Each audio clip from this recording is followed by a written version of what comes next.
Bonjour communauté de coups critiques, ici Kim et aujourd'hui je vous parle, à des joyeux petits monstres, de peinture d'armée monochrome, rapide, un potluck de techniques que vous connaissez probablement déjà, mais comment on peut les amalgamer ensemble pour peindre des tonnes et des tonnes et des tonnes de figurines hyper rapidement.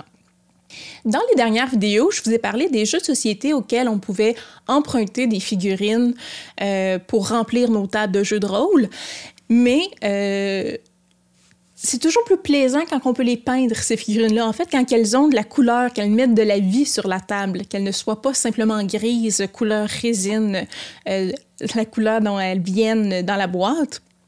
Mais ça fait vraiment beaucoup de figurines à peindre. Il y a quelques années, environ 5 ans, je vous dirais, je m'étais mis dans la tête, comme ça, de peindre mes armées de zombies, de zombicides individuellement. Donc, chaque petit zombie, le peindre pour avoir une table de jeu de société là, pleine de couleurs et réaliste dans ce qu'un zombie peut être, là, on s'entend. Et j'ai vite abandonné la cause. Parce que c'est extrêmement long.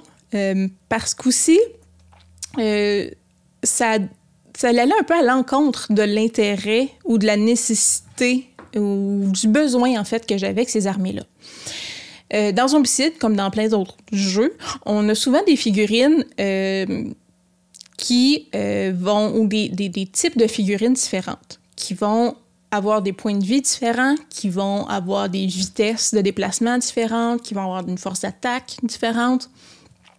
Mais sur la table, lorsqu'il y en a plusieurs, ça devient extrêmement difficile de distinguer rapidement laquelle fait quoi. Je prends l'exemple de Zombicide ici et de toutes ces itérations là, de Black Plague, Green Horde, Undead or Alive et tous les autres zombicides qui sont sortis. On a des runners, des walkers et des fatties. Donc, des zombies qui marchent 2 fois plus vite, des zombies dits normaux et des zombies plus... Je vais montrer vraiment un mauvais doigt. Des zombies plus gros qui sont plus durs à tuer. Et ils ont des priorités différentes quand vient le temps de les attaquer. Lorsqu'elles sont sur la table, sont toutes pêle-mêle et souvent amassés dans un coin tout ensemble, ça devient difficile de voir rapidement quel zombie je dois activer quand. Et de faire toutes mes figurines différentes, tous mes zombies soient personnalisés, ça m'aide pas à les reconnaître plus rapidement parce qu'il n'y a rien qui distingue une sorte de zombie d'une autre sorte de zombie. Ça peut être la même chose sur vos tables de jeux de société lorsque vous voulez faire une attaque avec plusieurs minions, puis quelques... boss, on pourrait dire quelques ennemis plus forts. Vos minions, vous voulez pas commencer à chercher lequel, c'est lequel, puis comment le différencier du boss qui a plus de points. Vous voulez quand même que ça soit rapide. Un minion a 1 point de vie, tu veux savoir rapidement quand tu l'enlèves du chemin pour pas allonger le temps du combat pour rien. Donc, ce que je vous parle aujourd'hui, c'est la peinture monochrome, en fait, pour ces armées-là, pour qu'on puisse distinguer rapidement, d'un coup d'œil rapide, quelle figurine fait quoi, puis que ça ne retarde pas le jeu. Que ça soit un jeu de société, que ça soit un jeu de rôle, que ça soit pas axé que sur ça, reconnaître les figurines, mais que rapidement on puisse dire « OK, j'ai activé les ennemis, on passe aux joueurs, on passe à ce qui est le plus intéressant pour les gens autour de la table. » Je prends mon exemple de Zombicide. Je vais vous montrer Zombicide Green Horde avec les orques et Zombicide, oui, Black Plague avec des zombies humains.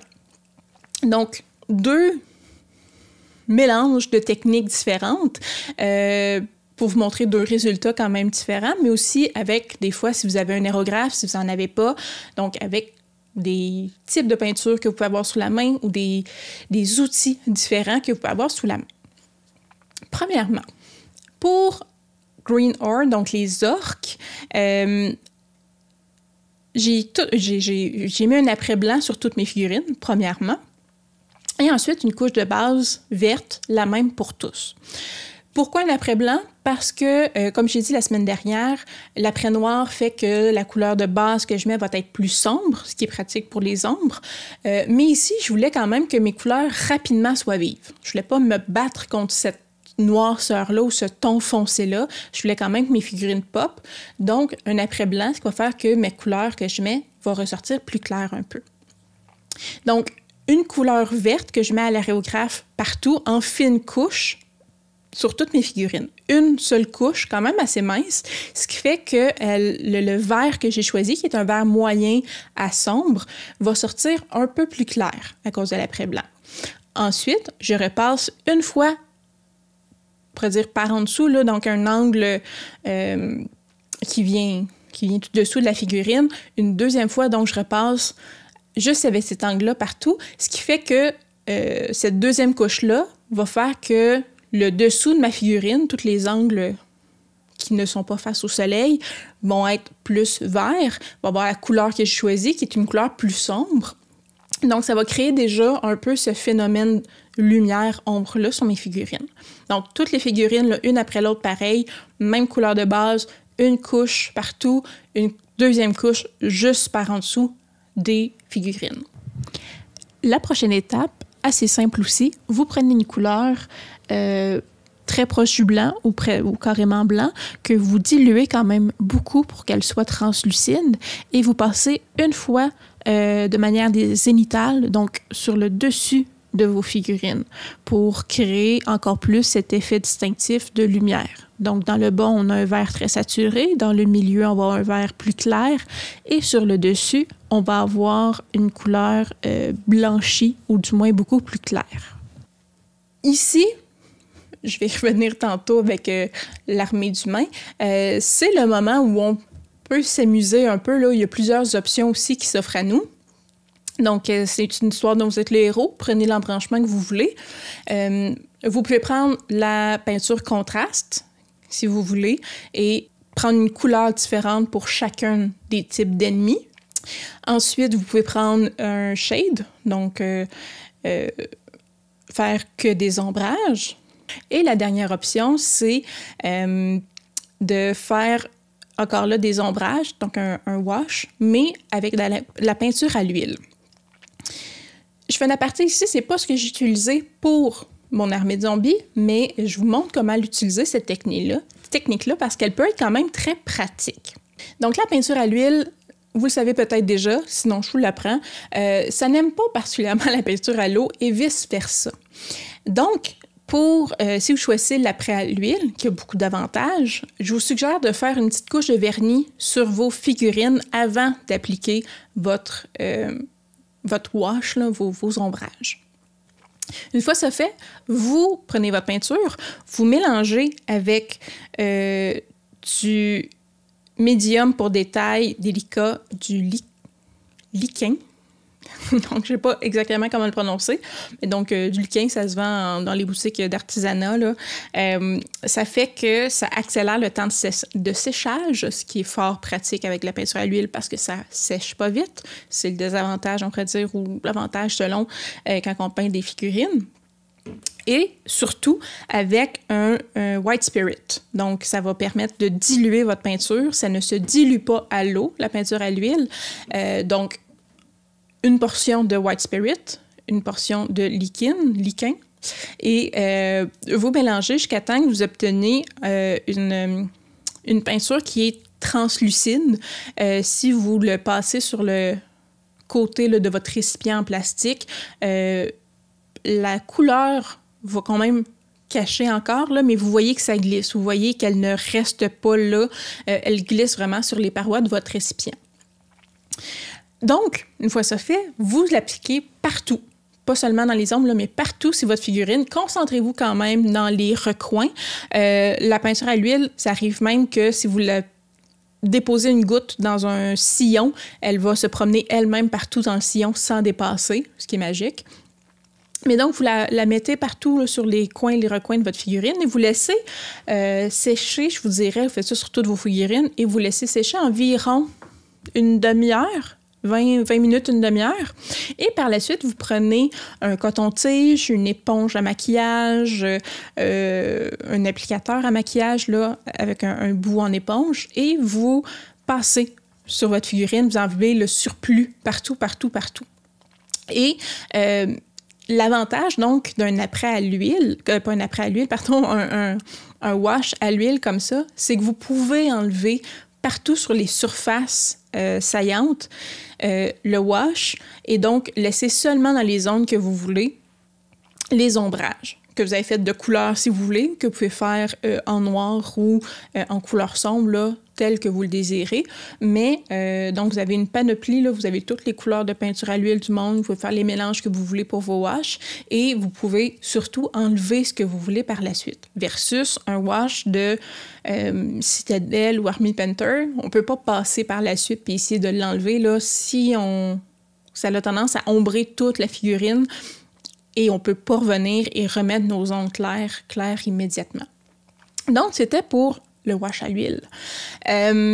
Pour mes zombies, pour mes orques, je devrais dire, ce que j'ai fait, c'est que j'ai pris de la peinture contraste que j'ai diluée fortement avec un médium à peinture contraste et j'ai choisi des couleurs différentes pour chacun des types.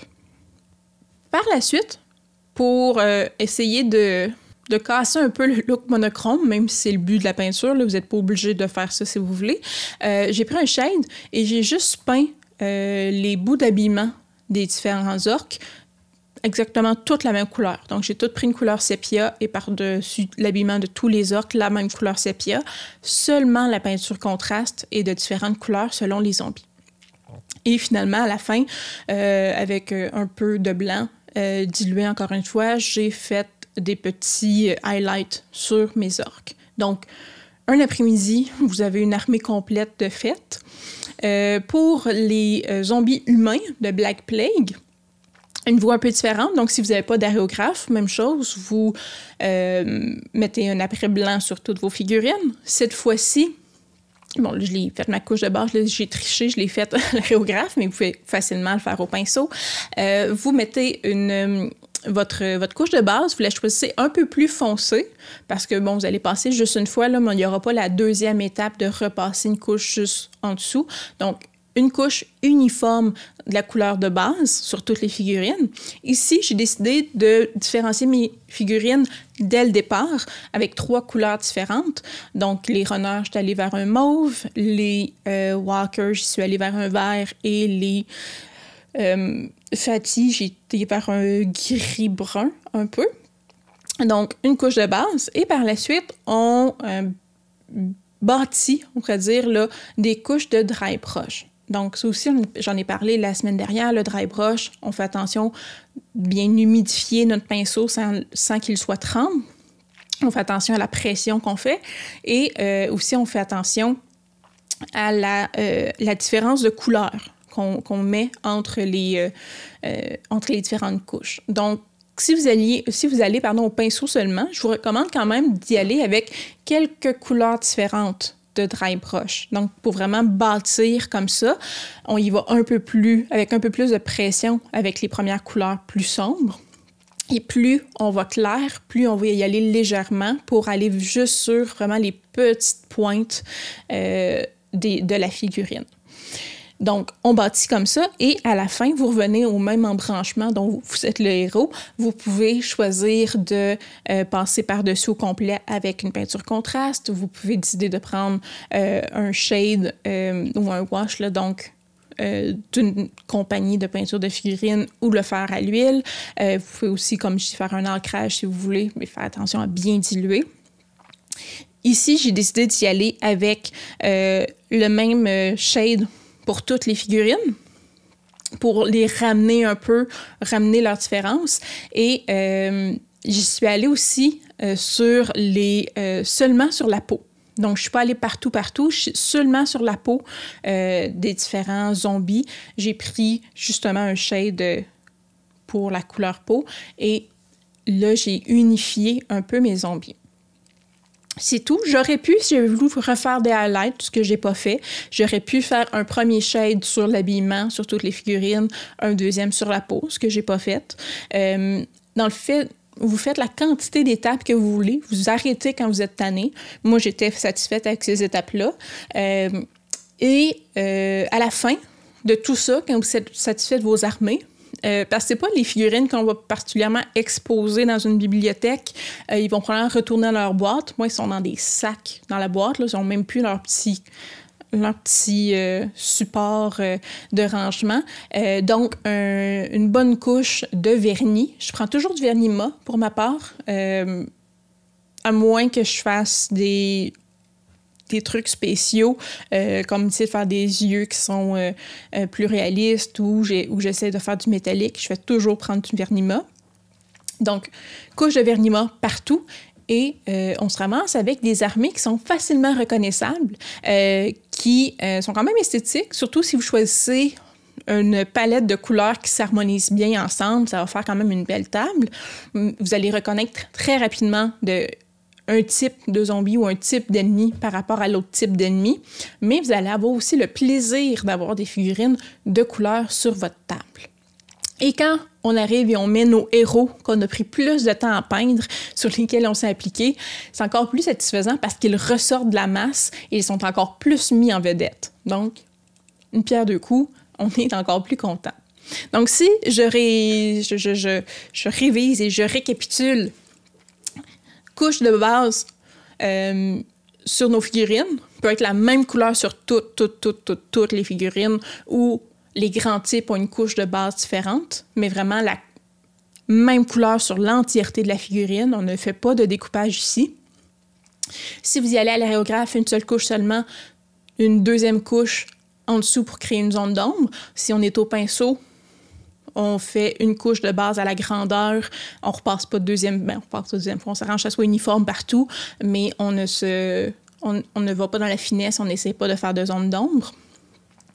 Ensuite, dry brush. Donc, des deux côtés, vous pouvez faire une seule couleur de dry brush, comme vous pouvez faire plusieurs couleurs de dry brush et donc bâtir un dégradé comme ça.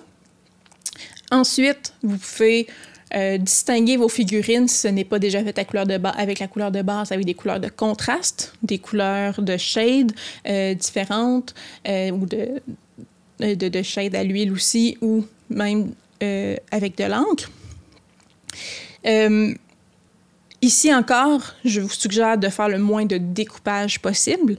Donc, soit faire la même couleur, les différents types de figurines, là, une seule couleur pour chaque type de figurine, ou une couleur pour toutes les figurines, mais seulement, comme j'ai dit, la peau, mais seulement ça, puis on ne touche pas au reste. Donc, le moins de découpage possible, le moins de couleurs différentes possible.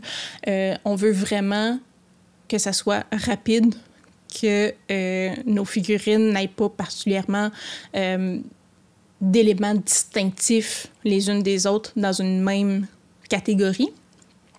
Et à la fin, vous pouvez refaire du dry brush si vous voulez. Vous pouvez faire des highlights si vous voulez. Vous pouvez repasser avec un autre shade pour refaire un peu plus de détails. Rendu là, c'est la fin quand vous désirez que ce soit la fin. De mon côté, chacune des armées a pris un après-midi un après-midi ou une soirée. Le plus long était pratiquement, je vous dirais, de les vernir toute la gang à la fin. Et aussi, petit détail que j'ai fait, j'ai terminé les bases. J'ai mis un technical debout sur les bases et figurines pour leur donner encore plus la touche de finition. Et c'est tout. C'est vraiment très rapide. Je vous dirais, ça m'a pris... J'ai commencé il y a plus de 5 ans à essayer de peindre une armée que je n'ai jamais fini parce que c'est interminable.